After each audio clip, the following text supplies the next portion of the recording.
quelle est la fonction primitive du langage? C'est d'établir une communication en vue d'une coopération. Le langage transmet des ordres ou des avertissements. Il prescrit ou il décrit.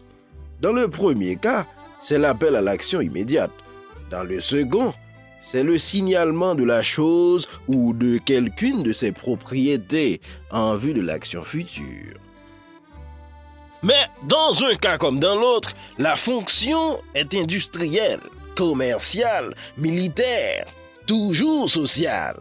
Les choses que le langage décrit ont été découpées dans le réel par la perception humaine en vue du travail humain. Les propriétés qu'il signale sont les appels de la chose à une activité humaine.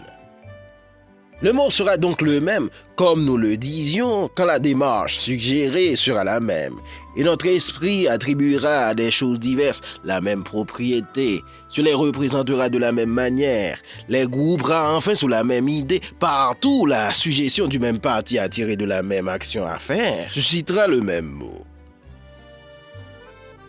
Telles sont les origines du mot et de l'idée. L'un et l'autre ont sans doute évolué. Ils ne sont plus aussi grossièrement utilitaires. Ils restent utilitaires cependant. Henri Bergson, la pensée et le mouvement.